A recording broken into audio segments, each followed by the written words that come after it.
हमारी जो प्लानिंग होती है 5 साल की होती है। अगली डेट में निश्चित नहीं करता। हमारे ऊपर तरह तरह के इल्जाम लगते हैं। वो एक ही बात कह देते हैं कि जब इन्होंने कॉलोनी काटनी होती तो जिले का नाम ले देते हैं। सही मायने में हम कोई कॉलोनी नहीं काटते। अगर कोई हमारा बच्चे कोई काम करते भी हैं तो काम करना कोई पाप नहीं है, और कॉलोनी भी कोई काटता है तो लाइसेंस से काटता है, बिना लाइसेंस के कॉलोनी नहीं काटते। मगर उनके पेट में दर्द क्यों होता है पता नहीं। तो मेरे को तो इसी हल्के ने 3 बार विधायक बना दिया, तो मेरे को तो सारे प्यार करते हैं। जो आ जाए वो सारे सही सही है। मैं तो कहता हूँ यूं का यूं रहे तो बीजेपी चाहती तो है ना थोड़ा फुल प्रूफ हो जाए मामला। तो उन्होंने गोबर का आरोप लगा दिया, उन्होंने पैसे का आरोप लगा दिया। ना वो गोबर वाला आरोप सच्चा था, ना वो पैसे वाला आरोप सच्चा था। सफाई 2 बड़े मुद्दे हैं मैडम साहब शहर के, ये हल नहीं हो रहे हैं क्योंकि आप तीसरी बार आगे नहीं, तो इस पर कोई गंभीरता से कोई बातचीत होनी चाहिए। मैं कल चंडीगढ़ से आ रहा था, मैं बाकायदा इन बातों पे विशेष फोकस रखता हूँ सर्वेश जी, और मैंने कल भी रास्ते में आते आते एसडीएम से बात की है, एसडीएम साहब से, और मैंने उनको कहा है कि ये सफाई की तरफ से मेरी संतुष्टि नहीं हो रही। व्यवस्था नहीं है, जिला पुलिस का बन गया, पुलिस भी आ गई यहाँ पे, लेकिन पुलिस कर क्या रही है? 5 चौराहे हैं वो काबू नहीं आते उनके। देखिए सर्वेश जी, हर चीज़ को दुरुस्त करने के लिए, चुस्त दुरुस्त करने के लिए समय की जरूरत तो पड़ती है। बदमाशी टाइप के गाने तो हटने ही चाहिए, वो क्यों वो तो हटने चाहिए। मतलब जब आपने कहा सरकार जो कहती है वो करती है, वो सैनी साहब को याद दिला देते हैं। उन्होंने कहा था भी 8 तारीख के बाद में डीसी बैठे, भूल गए? नहीं भूले नहीं हैं, व्यवस्थाएं होती हैं कई दफ़ा। अब मैं ये कह दूं आपको कि बहुत जल्दी जिला बढ़ने वाला है, तो यहाँ हमारे विपक्ष नहीं, आप सुनिए नहीं सुनिए। आज हमारा संगठन के नाते जिला बन गया, पुलिस जिला हमारा है, संगठन के नाते जिला बन गया, और बहुत जल्दी ये खुशखबरी भी आपको मिलने वाली है कि हांसी पूर्णतः जिला बन गया। ये मैं इसलिए ज़्यादा लंबी बात नहीं कहता क्योंकि हमारे ऊपर तरह तरह के इल्ज़ाम लगते हैं। हमारे विपक्ष के भाइयों के पास और कोई बात कहने की होती नहीं। वो एक ही बात कह देते हैं कि जब इन्होंने कॉलोनी काटनी होती तो जिले का नाम ले देते हैं। सही मायने में हम कोई कॉलोनी नहीं काटते। ये तो खामखा में एक भरम जाल फैला रखा है। अगर कोई हमारा बच्चे कोई काम करते भी हैं तो काम करना कोई पाप नहीं है, और कॉलोनी भी कोई काटता है तो लाइसेंस से काटता है, बिना लाइसेंस के कॉलोनी नहीं काटते। और वो काम वो किसी को भी छूट है, वो विपक्ष के साथी भी काट सकते हैं, मगर उनके पेट में दर्द क्यों होता है पता नहीं। मगर मैं आपको ये बात कह रहा हूँ यहाँ बैठ करके,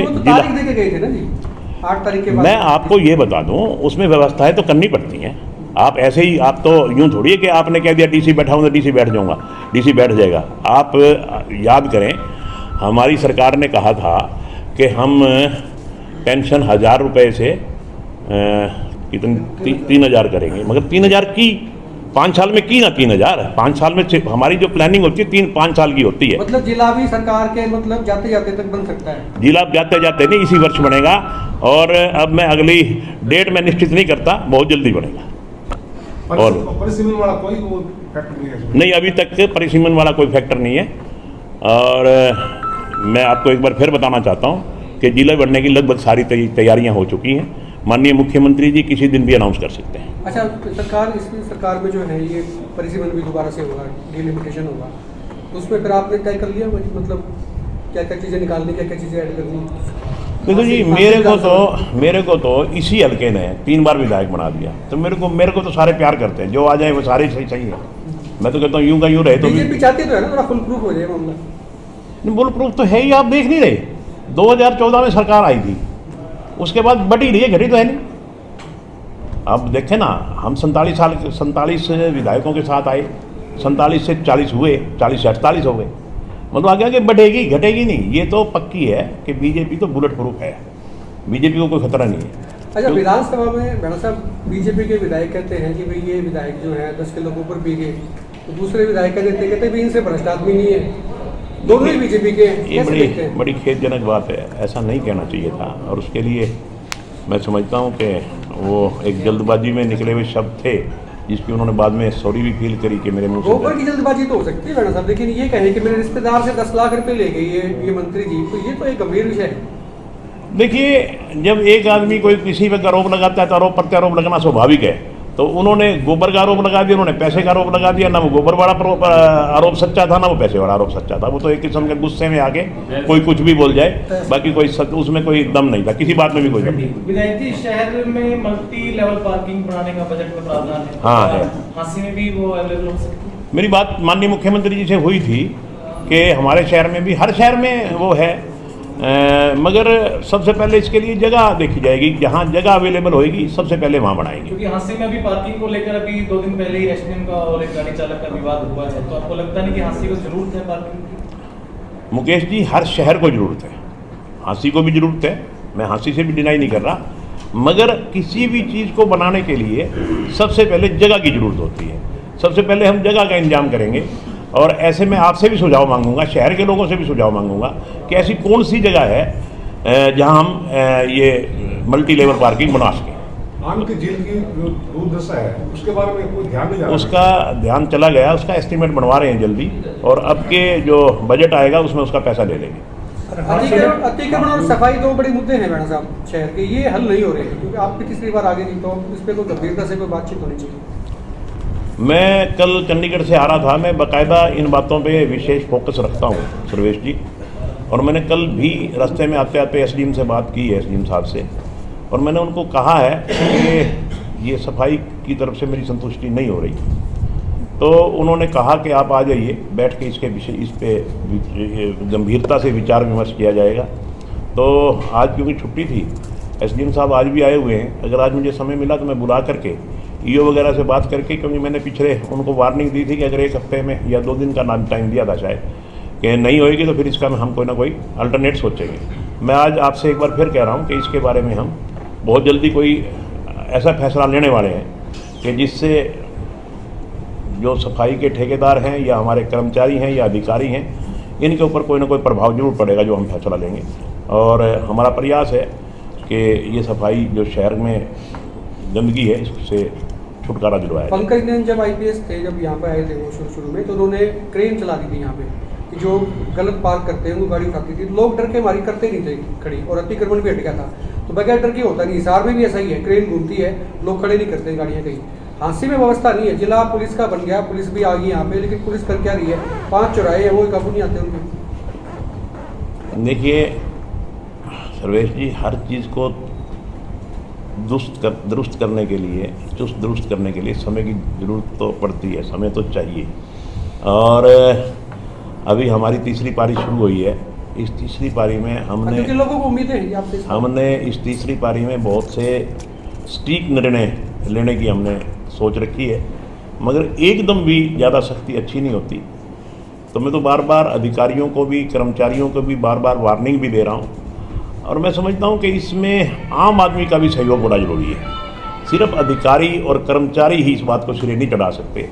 जब तक मैं आज सुबह निकला, जब या शाम को निकला था, तो हमने एक ग्रीन बेल्ट बनाई है, ये जो ऑटो मार्केट है पहले वाली अम्बेडकर चौक के पास, तो वो पत्थर वत्थर लगा है, बड़ा अच्छा पत्थर लगा हुआ है, अच्छा लगता है। उसके ऊपर मैंने देखा सारे के सारे पोस्टर चेप रखे हैं। मैं कहा जी शहर का भविष्य क्या होगा जब तक आम जन सहयोग नहीं करेगा। सर्वेश जी, मेरी तो आपके माध्यम से पूरी जनता से हाथ जोड़ के अपील है, ये शहर हमारा है, इस शहर को सुंदर हमने बनाना है। अगर हम कितना ही प्रयास कर ले, सरकार कितना ही प्रयास कर ले, अगर आम आदमी सहयोग नहीं करेगा तो इस शहर सुंदर नहीं बन सकता। बजट के दौरान ही जो है ना, सीएम साहब ने एक बात और कही थी कि हर शहर में एक बाजार को विशेष तौर पे सजाया जाएगा, तो उसमें हांसी भी आता है, उसमें हांसी भी आएगा, पूरा हरियाणा आएगा। कोई चिन्हित किया है या कोई ऐसा दिमाग? नहीं, अभी तो बजट से रात को ही तो आया हूँ मैं, उसके बाद आप लोगों से विचार विमर्श करके ही करेंगे। हर एक गाँव की एक गली और शहर का एक 3 किलोमीटर का एरिया। सर, हरियाणा के भ्रष्ट पटवारियों की लिस्ट आएगी, उसके ऊपर भी कोई सरकार एक्शन लेगी जी, जरूर लेगी। पहले तो उनके खिलाफ सबूत इकट्ठे किए जा रहे हैं। ये तो एक सीआईडी की रिपोर्ट आई है कि वो ये भ्रष्ट हैं, उनकी पूरी खाका छाना जा रहा है। जहाँ जहाँ जिस जिसके प्रूफ मिलेंगे उनके खिलाफ कार्रवाई होगी। और एक सर, हांसी में जुत्ती उद्योग काफ़ी बढ़ रहा है, लेकिन उनको एमएसएमई के अंतर्गत सुविधाएं लेने में समस्या आ रही है, और उनको लोन लेने की भी समस्या आ रही है। ये पहले भी मैंने अखबार में पढ़ा है, मगर ऐसे कोई जुत्ती के जो बनाने वाले हैं उन्होंने आज तक कोई मेरे को ऐसी कोई एप्लीकेशन नहीं दी है, ना उन्होंने मेरे से कोई ऐसी रिक्वेस्ट की, ना उन्होंने सरकार से कोई रिक्वेस्ट की। जब वो आएंगे और अपनी कोई मजबूरी बताएंगे, कोई समस्या बताएंगे, तो उसका समाधान करेंगे, सरकार तक उनकी बात पहुंचाएंगे। बजट में प्रदेश सरकार ने 50 लाख नौकरियों का लक्ष्य रखा है। आपको लग रहा है कि जो पहले जो भर्ती होगी उसमें कोई भर्ती ऐसी होगी जिसके ऊपर केस ना हो? देखिए, ये एक रूटीन की प्रक्रिया है। हमारे यहाँ एक नौकरी रोको गैंग भी है।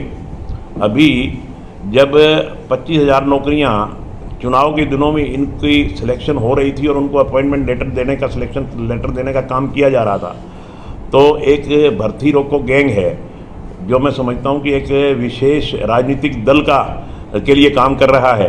उन्होंने जाकर के उस कांग्रेस की पर तरफ इशारा कर दिया। चलो वो आप समझदार हैं, आप समझ गए होंगे।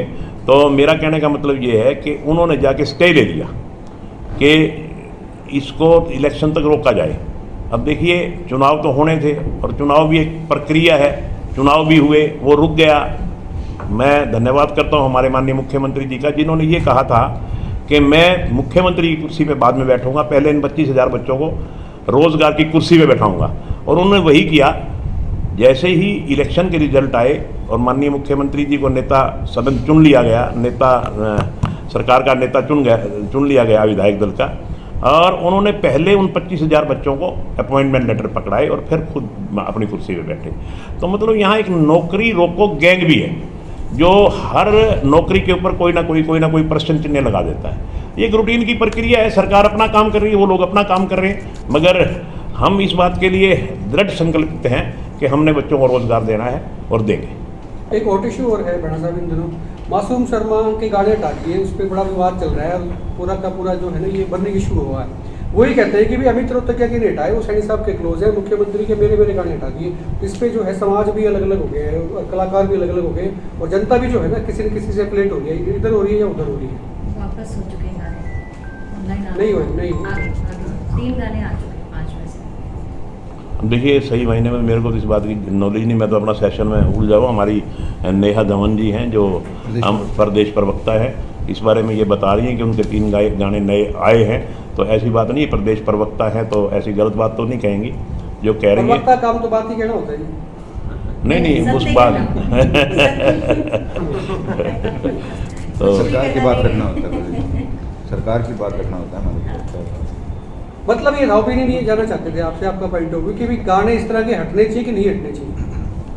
नहीं कह तो दिया, वापस आ गए, हटे होते तो फिर वापस क्यों आते? नहीं, उसमें क्या जी किस तरह के गाने आपने कहा, वो किस तरह के, वो पता ही ना बहना जी को भी ना पता, हाँ। हमारे को नहीं पता कि किस तरह नहीं किस तरह के गाने हैं उससे कल्चर के गाने हैं?